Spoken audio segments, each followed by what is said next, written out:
Good afternoon, everyone. This is John Rust on the Radio on Freedom 95, broadcasting at 9:50 a.m. and 95.9 FM on your radio dial, the right station for talk, broadcasting all across the beautiful fruited plain of Indiana. God bless Rush Limbaugh for that expression, the fruited plain. And, you know, folks, it's June now, and we are, of course, enjoying the beautiful greenery across our state as the corn rises from the ground, as soybeans are up. It is a beautiful time of year to be a farmer and a Hoosier, especially with all of what God has blessed us with. So in big news this week, and we're going to get into this later in the program, Rob Kendall broke this story. The mainstream media is not talking about this a lot.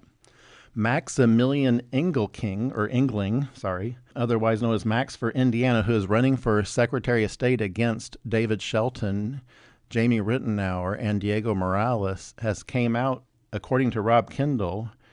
I'll read directly from his quote. He says, "Tonight, Max for Indiana told delegates he would support an appointed, quote-unquote, special investigator into Diego Morales if he wins the office." And again, this is from Rob Kendall. "I would assume that means special prosecutor. He should publicly clarify that.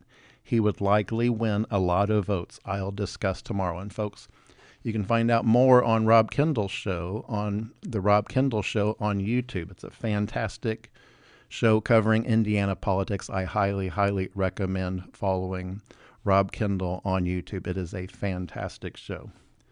And we are going to be getting into the nuts and bolts of this apparent call for a special prosecutor or a special investigator by Maxamillion Engling into Diego's office. But we'll be getting into that later. That's big news.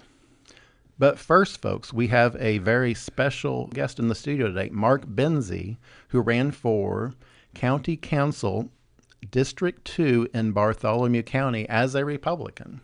So, Mark, welcome to the studio. Thanks for that invite, John. So, folks, he's a farmer just like me. So Mark was in an accident. When was the accident? 4 years ago. 4 years ago. And so he's recovering from that. Yep. We still have an active farm, but I'm working on myself right now. Okay. And while I'm working on myself, I decided to get in politics to help the people.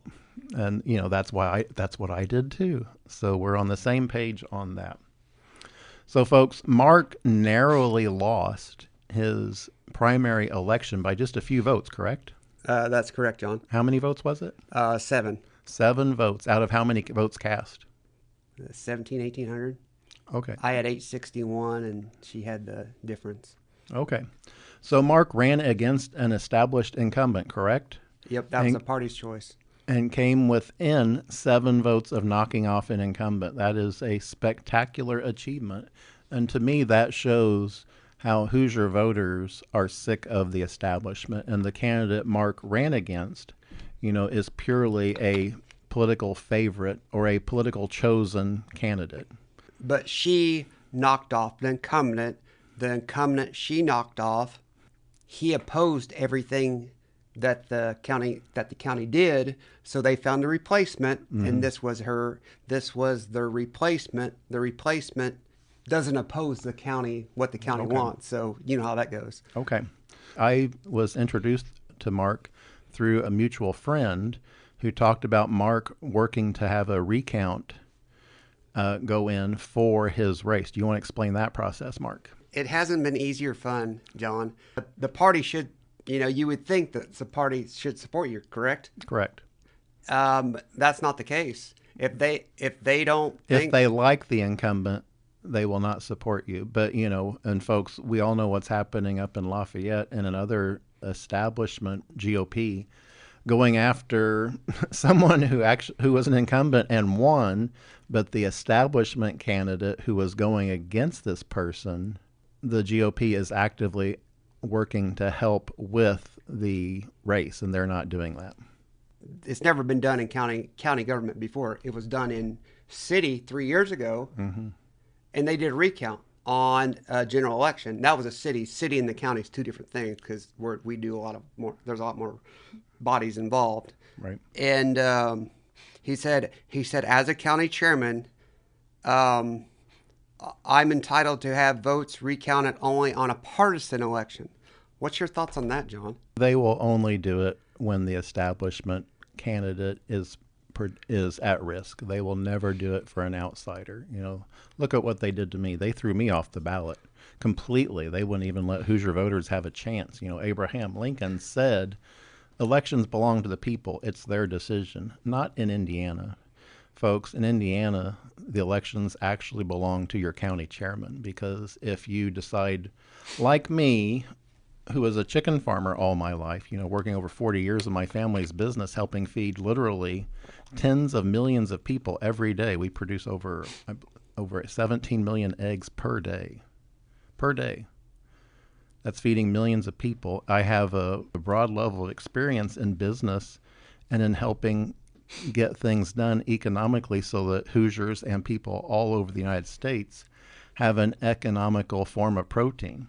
Folks, the egg prices today, what a chicken farmer gets, today, as of doing the show, the farmer is getting, the farmer is getting today I think we're getting 31 cents a dozen for our eggs. And it costs us, $1.25 to $1.50 at least to produce those eggs. So we're losing over $1 a dozen. But that's okay. That's farming. That's how, sometimes you make money and then sometimes you lose money. Over time, it's a lifestyle choice. No one gets rich farming. You know that, Mark. No, it's on average. It's on average, and you're doing it because you love doing what you do. You love, working with animals. You love, being outside with the corn or the soybeans, running on the tractors.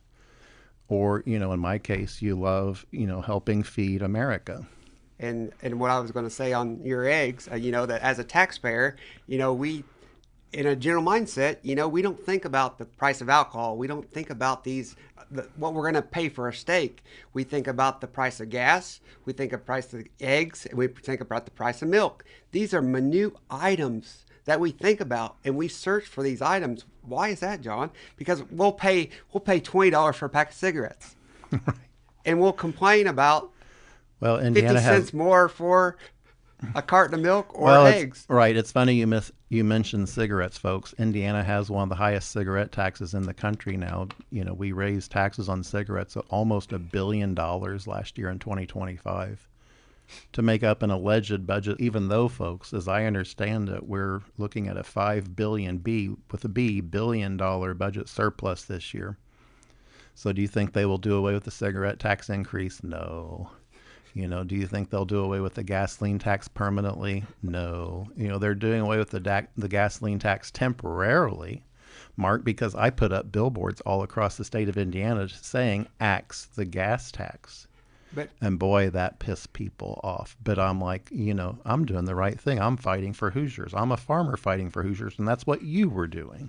And you know what is happening in Bartholomew County? Okay, we've got millions of dollars in the bank. Okay, they're complaining about the gas tax to help the roads out. But the government thinks it's their money, so we're not using the money that we have in the bank to spend that. They want to rely on the gas tax to fund the roads. Is that? The Indiana Republican Party are financial predators, the establishment GOP folks. I'm not talking about the grassroots. I'm talking about the party insiders, the people that really control where the funds go. That's why they love the gas tax. That's why they love the tolls they're talking about. And folks, listen to this. Up in northern Indiana, we already have a toll road. I-90 is already tolled, and they're talking about taking hundreds of millions of dollars of toll money from the toll road and giving that to a out-of-state billionaire to move the Chicago Bears to Hammond, Indiana. Folks, I am all for the Chicago Bears moving to Indiana if it makes sense economically for Hoosiers and it's a positive for Hoosiers. Number one, I think it should not be, we shouldn't be subsidizing a team that's still called the Chicago Bears. It should be, in my opinion, renamed the Hoosier Bears. Do you like that name? I think that's a much better name for the Chicago Bears if they moved to Indiana. So all these tolls, who knows where the money's really going under the table. And None of it goes to the state. Well, it goes to the state, but it goes first to these out-of-state processors, quote unquote. And, how that money actually gets kicked back to the state and who it gets kicked to under the table, we'll never know. They're very clever about hiding where all that money really goes. It's certainly not to the roads. Look at the condition of Indiana roads, folks.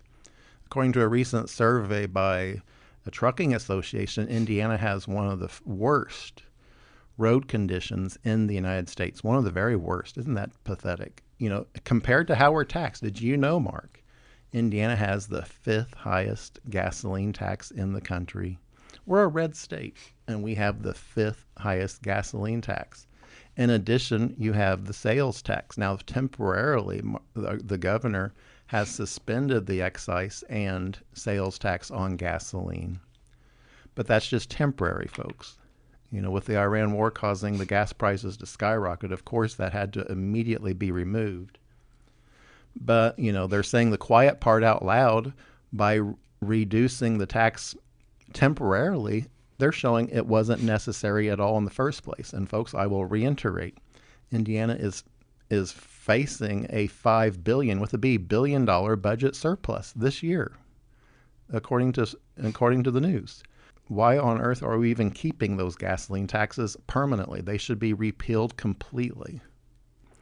What's your thoughts on they're proposing a toll road on I-70? And that's just the start, Mark. Unfortunately, what will happen, I'm an egg farmer. I know exactly how truckers will treat the tolls that are proposed for I-70. It's over $80, I believe, for it to drive a truck from Richmond, Indiana to Terre Haute on I-70. That's the proposal. Yeah. That's public knowledge. So what will quickly happen, folks, is if you're in Columbus, Ohio, and you're a truck driver going to St. Louis, you will go down to Cincinnati and you will take I-64 across southern Indiana to St. Louis that way and avoid the toll completely. That's just what will happen. But you know what? Then the politicians here in Indiana will say, well, all the truck drivers are now avoiding I-70 because we're tolling it so high, so we have to toll I-64 as well. And then they'll say, oh, we got to do US 50 next. And then they'll say, oh, we got to do I-74 and, I-65. They will toll every road in the state, given the chance. And that's just inevitable with how the Republican Party is going. The Republican Party, folks, in the state of Indiana is not an economically conservative party. We're a red state with the establishment wing of the Republican Party completely controlling the Republican Party here in Indiana.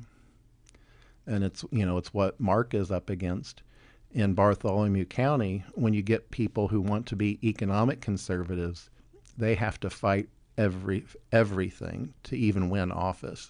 And again, he was only 7 votes short, and he could not even get an automatic recount for only being 7 votes short because they quote unquote said, well, what was their exact quote on it? It's not up to the party to give a recount. The party can only initiate a recount on a partisan election.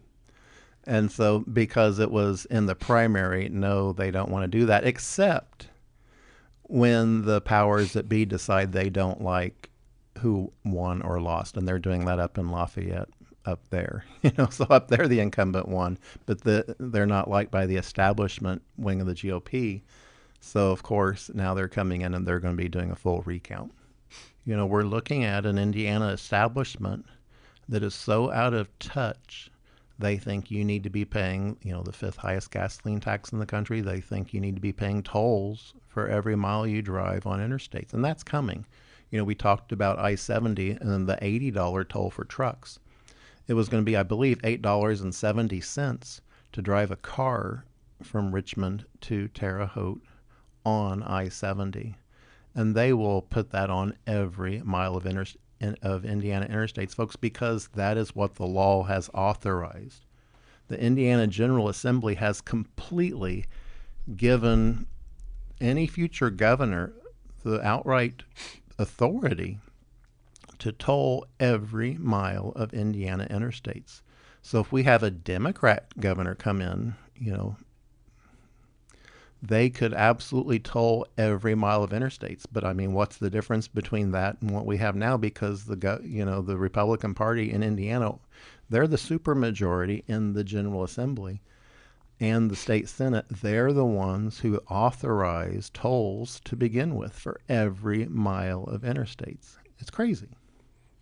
And I wanted to mention too, John, I'm 44 years old. I've been a Republican since I was 18. Most of these people, leaders in the party, they may have been a Democrat 5 years ago. Indiana, they're talking about closed primaries now. The Republican establishment becomes more and more unpopular. They're looking for more and more ways to saying, no, normal Hoosiers can't run for political office because they are scared to death of people like me and people like Mark for even daring to run, exposing what hypocrites they are, what liberals they are, because they're not conservatives. They're the party of government.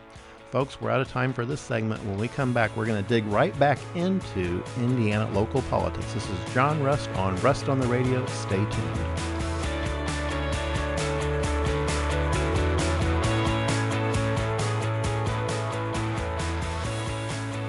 Welcome back, folks. This is John Rust on Rust on the Radio, broadcasting on Freedom 95, broadcasting at 950 AM and 95.9 FM on your radio dial, the right station for talk. Folks, here in the studio today is Mark Bense, who was a candidate for Bartholomew County Council, District 2. That's Columbus, Indiana, folks. So, Mark, welcome back. And so, folks, we're talking about massive government spending on ego projects for local government officials. And that's unfortunately what's happening all across the state of Indiana. We had this big, massive jail in Monroe County, which was going to cost over $100 million. I think they're now talking about canceling that because people are saying, wait a second, why are we spending, $100 million for a jail? That's crazy. It's because, folks, all these counties all across Indiana are swimming in tax revenue. They are swimming in it, literally. Don't ever believe for a minute. They all cry, oh, we don't have enough taxes. That's hogwash. That's baloney. I'll use the polite term. I'd like to use a harsher term, but we're on a public radio station. So Mark is talking about there's a youth service center being proposed for Columbus, Indiana. They are swimming in money. And that's why I think people like you and me decided to run for political office, is because we need economic conservatives to run again, people who have experienced the real world. Unfortunately, folks, how it works, all these county officials, they don't have to meet a budget because their budget is guaranteed on how tax revenue increases continuously for them. And how the Indiana Republican establishment keeps giving more and more venues for more and more tax revenue. We have local income taxes. We have local wheel taxes. We have county excise taxes. We have sales taxes. We have, did you know, folks, that Indiana has the second highest sales tax in the country? Our local income tax, which if I got office, our local income tax is 1.75 because the county sets that, and I would want to move it to 1.5 so it would just ease up the taxpayer. Well, I think they should be eliminated entirely. I think we have to relook at how Indiana is becoming Taxachusetts. When I was young, we used to make fun of the state of Massachusetts, and we called it Taxachusetts because they just kept piling more and more taxes on people. It was just a continuous bleed of taxation. Unfortunately, folks, Indiana has now surpassed Massachusetts with a much higher gasoline tax, a much higher sales tax. It's ridiculous. Which I heard the other day, a lot of people are moving to Texas now, and now I've heard Nevada now. They don't have income tax. Is that correct? Correct. And how do they survive then? It's not. I don't like the term survival. Well, this is what pisses me off about government officials. And, in my own county, they think they are entitled to every dollar you earn through taxation. Look at the property taxes. When the market doubles the value of your home, the property tax goes up. That's what's happening all across the state of Indiana. This is from Rob Kendall. He says, when Kamala Harris proposed taxes on unrealized capital gains And the Republicans called her every name under the sun for this. But guess what? We do it in Indiana, and the Republicans call it standard operating procedure. Folks, again, how we assess taxes in Indiana is exactly what Kamala Harris proposed doing on unrealized capital gains. When your home is assessed at whatever the price your neighbor's home sells for, rather than what you paid for, you are paying a price based on an unrealized gain. That's wrong. That's not free market. And folks, how that's unfair is folks that have, worked their entire lives to, build their dream home, with the white picket fence and the American flag flying out front. A lot of people want to spend their lives and retire and live their entire life there. Unfortunately, in Indiana, with how taxes are based, a lot of Hoosiers are being forced out of their homes. Mark, did you know that Indiana is number one in the United States for home foreclosures today? And I've talked to several friends and other concerned citizens, John. They just said, we eat lunch together every day or have coffee, and they say, Mark, for what my property is assessed for, I'll have to put into it, I can never get out of it. No, and that's happening all across the state, and that's why Indiana is number one in foreclosures today. Number one in home foreclosures, folks. Did you know that Indiana is double the national rate for home foreclosures? Double. And it's purely based on these crazy tax assessments that are being forced on Hoosiers all across our state based on unrealized gains, folks. That means based on your neighbor's house going up in value when they sold it, but you don't want to sell your house. You just want to live there the rest of your life, perhaps. I hope. I've moved into my house here in Jackson County. I moved in there in 1986. I hope to live there my entire life. I have no intention of selling that house. But the assessment on it goes up astronomically every year based on quote unquote neighboring home sales. I have no control over that. That wasn't something that was factored in when I bought the property. But I have to pay a higher and higher rent to the government every year just to live in the house I bought and paid for myself. That's not right. That's theft. And the fact in Bartholomew County that little people know that nobody can afford to live there. People come in there to work. Only about 40% of the people work and live there because nobody can afford a house. Well, folks, did you know that our neighboring state, Ohio, could become the first state in America to abolish property taxes entirely? Bravo. A grassroots group led by Brian Massey and Leonard Gilbert is collecting signatures for a constitutional amendment to eliminate all residential and commercial property taxes. That's what we need to have happen in Indiana. And Mark, you said, well, the governments are going to scream. Where are they going to get their money? Folks, government needs to cut back. They need to face what we farmers have had to face. Instead hard of just times. We face hard times. We're facing hard times right now. Look what fertilizer cost is Fuel, right now. Everything. Fuel, everything. Electric, It's ridiculous. Well, you know that. Yeah. No, everything. Electricity.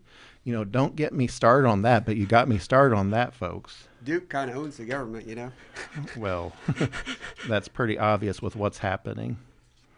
But it goes back to, folks, and this is why the political establishment despises me. That's why they despise Rob Kendall, is because he is shining the light on what this tax revenue is doing to all these bloated county and city governments all across the state of Indiana.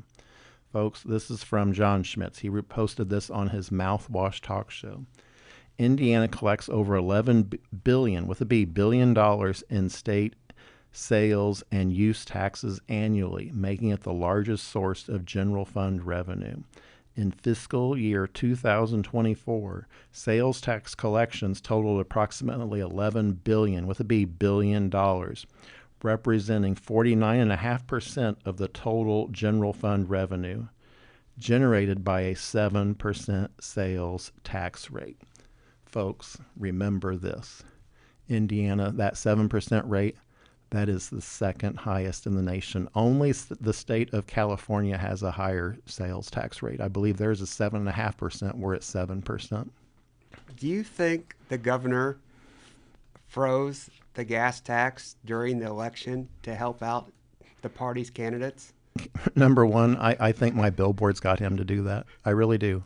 They came up, and then within 2 weeks, the price was temporarily taken off. It needs to be permanent. But they because they realize they are swimming in so much tax revenue, they have to at least give some of it back to working Hoosiers. In my opinion, we have to, I'm going to say the quiet part out loud. The Republican Party establishment has declared war on working Hoosiers, people that have to work for a living, people that are paying taxes, people that are driving. If you're driving up and down the interstate every day, that means you're going probably to a job. Why on earth should you pay a toll to the Indiana state government to go to work? That's what they want. And they want you to pay a toll when you go back home. And they want you to pay a toll when you go to a ball game up at Lucas Oil Field.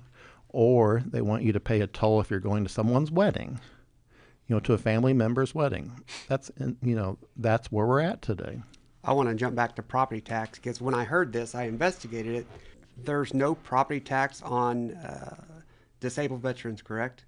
Correct. That's a new thing that So Governor Braun just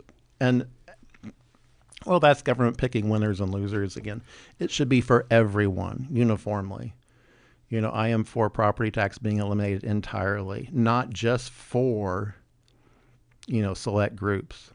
It should be for everyone because it's not needed. Again, folks, we are swimming in tax revenue in the state of Indiana. Don't let anyone else say otherwise. They will all kick and scream, oh, we need more tax revenue. That's absolute hogwash. I'll use a polite term there. It's absolute hogwash. We have to get back to fiscal conservatism. We have to get back to fiscal conservatism in the state of Indiana. It is just completely out the window right now. Because the government thinks it's their money. It's actually the people's money. Exactly. But they don't think that in the state of Indiana. No. This is, Governor Ron DeSantis says Republicans have a tough road ahead in the fall 2026 elections, even in Florida. He says they should finish the budget and eliminate property taxes now so they can get back to campaigning.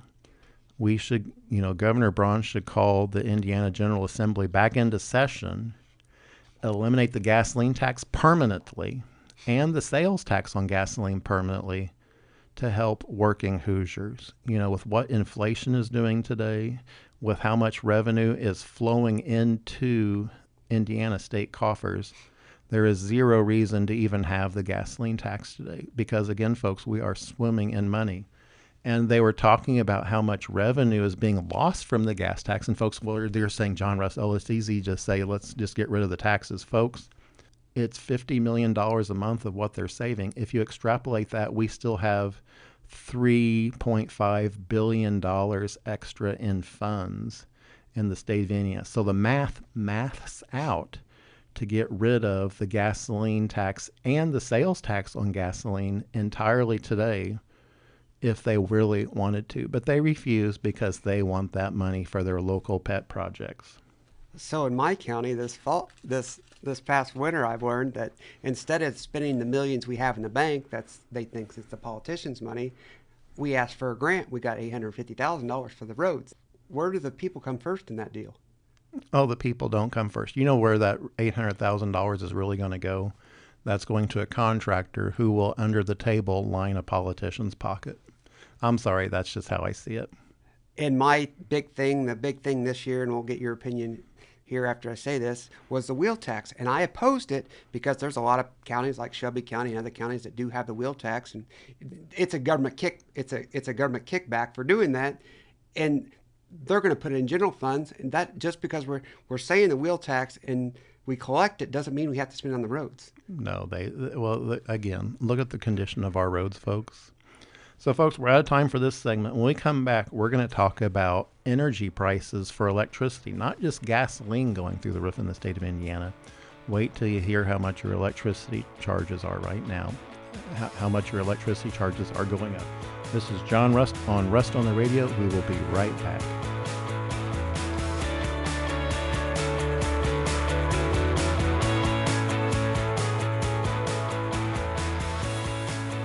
Welcome back, folks. This is John Rust on the Radio on Freedom 95, broadcasting at 9:50 a.m. and 95.9 FM on your radio dial, the right station for talk, broadcasting all across the beautiful fruited plain of Indiana. So, folks, on our beautiful fruited plain of Indiana, unfortunately, electricity rates have went through the roof.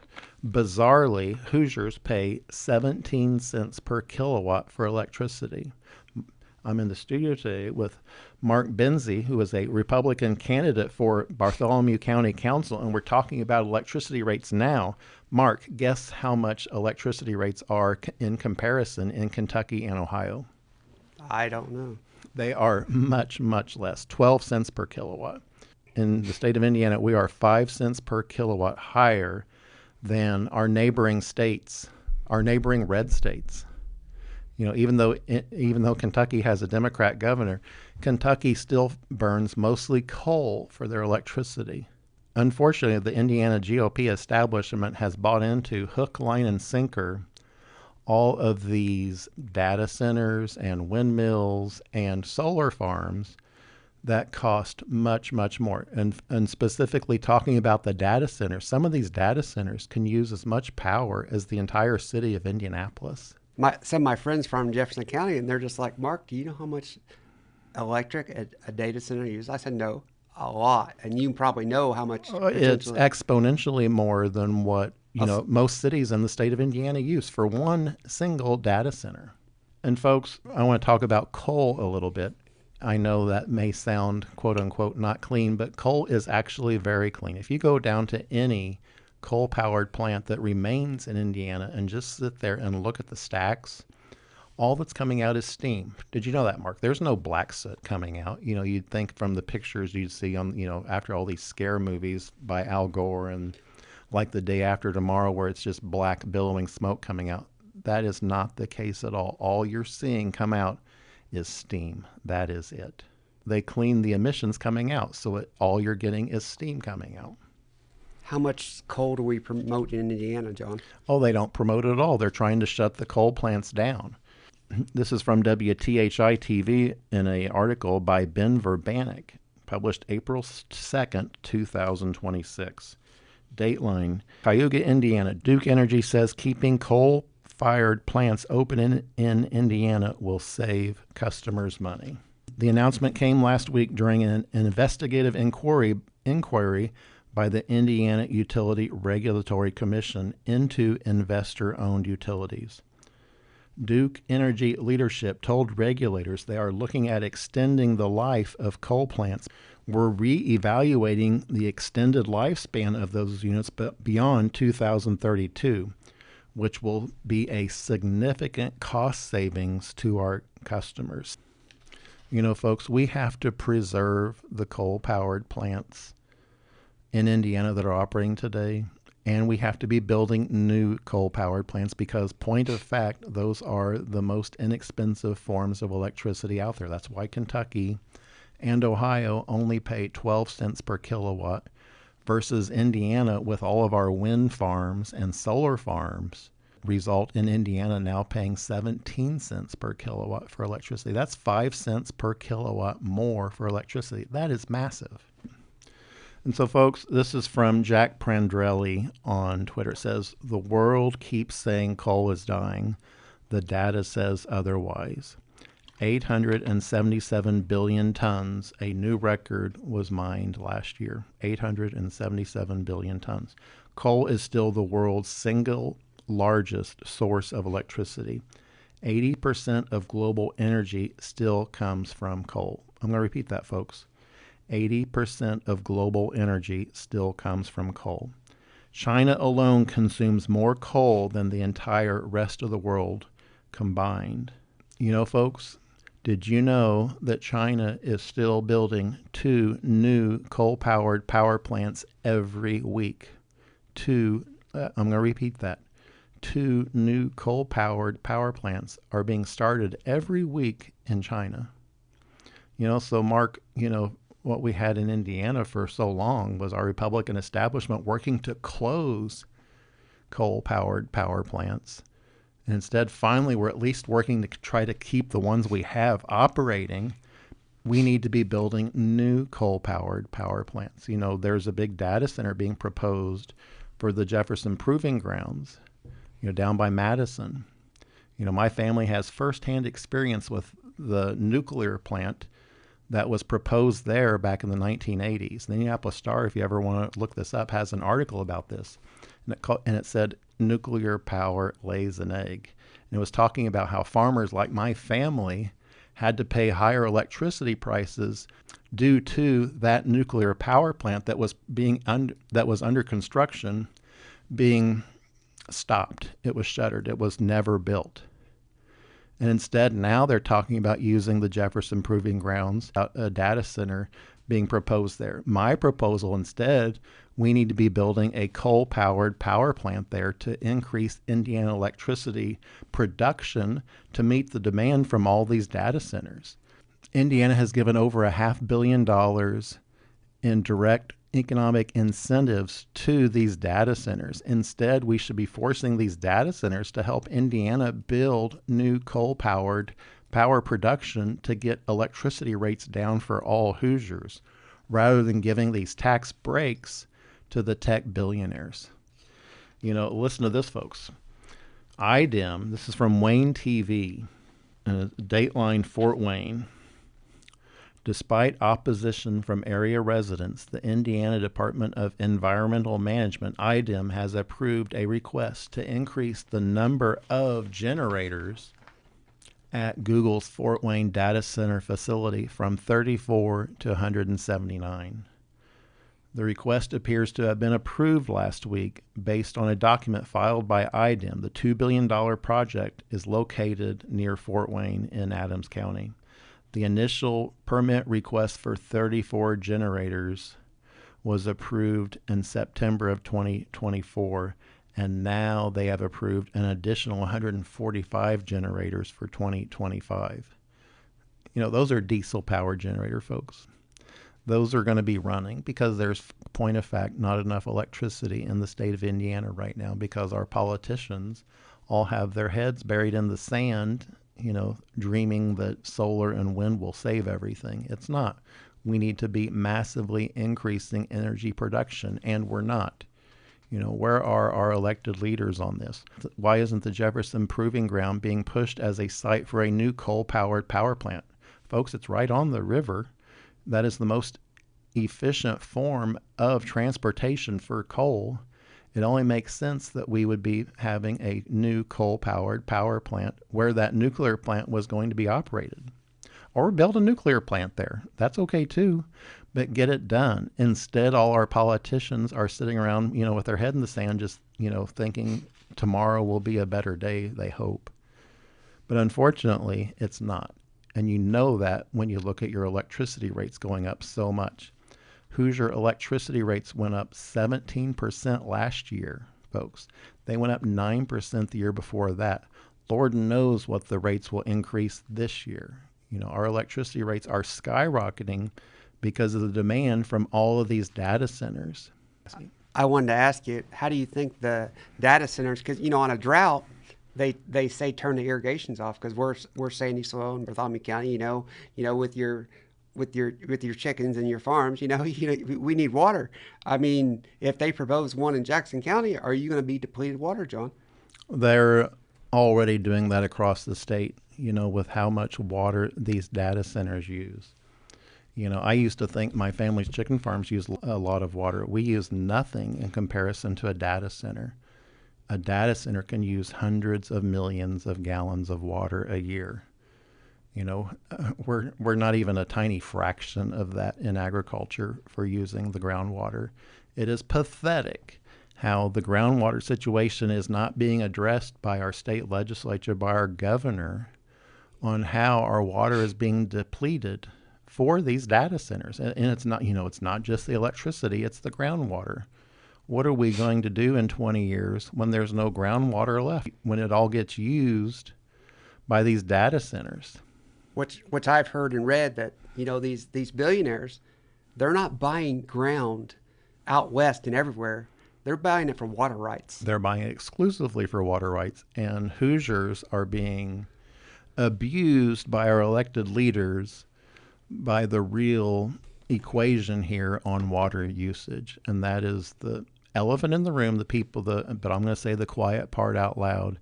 It is disgusting how our elected Republican leaders, who have a supermajority in the Indiana General Assembly and the state Senate, to control legislation where we could actually regulate the amount of water these data centers can be using. Instead, they're just looking to throw more money at the tech billionaires that own the data centers to build more and more data centers, which will only cause higher electricity prices for Hoosiers and for our water to be depleted. Folks, we're out of time for this segment.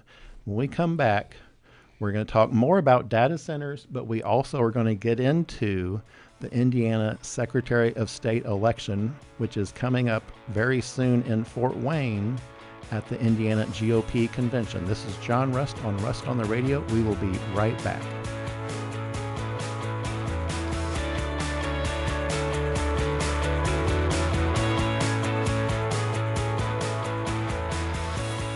Welcome back, folks. This is John Rust on Rust on the Radio, broadcasting on Freedom 95, broadcasting at 950 AM and 95.9 FM on your radio dial, the right station for talk.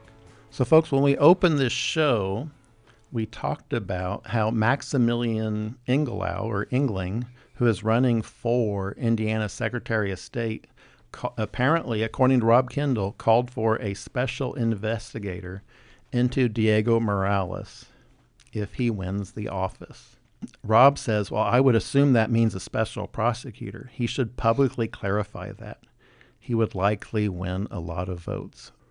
This is from Mitch Duncan on Twitter. Will it be possible for Max for Indiana's special investigator to gather just enough evidence for Morales to be found guilty, but not too much information on the Indiana GOP, who, in power, allowed these crimes to exist?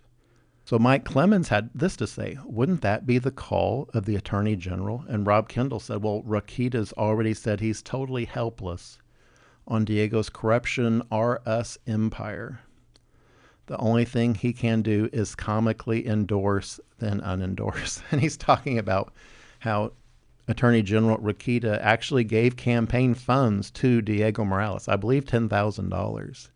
So, of course, he won't be investigating Diego if he's given funds to them. He unendorsed him, and so did Jim Banks. And then the interesting part on that is Jim Banks is pushing this Maxamillion Engling, the male model who worked for Kevin McCarthy in Washington, D.C., to be Indiana's next Secretary of State. Folks, why do we need another Washington insider in Indiana? Shouldn't we have a Hoosier be our Indiana Secretary of State? And it all boils back to, why are prices going through the roof? This is from Todd Rakita. The Indiana Attorney General's office is here to protect you from gas gouging at the pump. Folks, I would ask, why doesn't the Attorney General go after the lawmakers who voted for the gas and the sales tax on gasoline as well then? If you're going after the people who really raised the price of gasoline, because that's expressly who caused Indiana to have one of the highest prices of gasoline in the country. And folks, just last week, Governor Braun was bragging about Indiana is now the lowest cost of gasoline in the country because we have temporarily eliminated the sales and excise tax on gasoline in Indiana. We are now the cheapest gasoline in the United States. We should stay that way. I am again calling for the gas tax to be completely abolished. We are swimming in tax revenue. It is time for the Indiana Republican establishment to stop their war on working Hoosiers. The people that have to pay the bills. If you're going to work, you shouldn't have to pay a toll to go to work. If you're going to work, you shouldn't have to pay a tax on the gasoline. You are already paying a local income tax. You're paying a wheel tax. It is just tax and tax and tax all across the state of Indiana. And listen to this. This is from Tyler Mitchell on Twitter. He says, I just got an email back from INDOT, the Indiana Department of Transportation, on the Safe Zone program to catch speeders. From August 5th, 2024 to March 3rd, 2026, Over $21 million in fines have been issued. And he says, maybe Governor Braun doesn't have to implement tolls on I-70 after all. Maybe we already have a source of our funding. Folks, he's saying that in jest. But they are just looking for more and more ways to tax you. And again, I think we have to follow what's happening in Ohio. And this is from Grandpa's Free Advice on Twitter.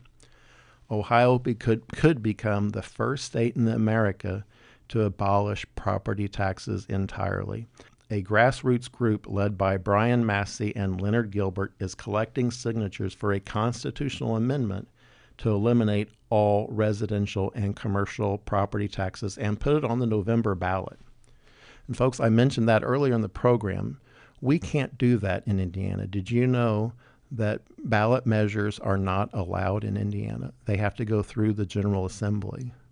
They do not want Hoosiers to have a voice in how we are governed. You know, what started out as protecting seniors from being taxed out of their lifelong homes has exploded in Ohio to a statewide movement after lawmakers refused to even meet with them.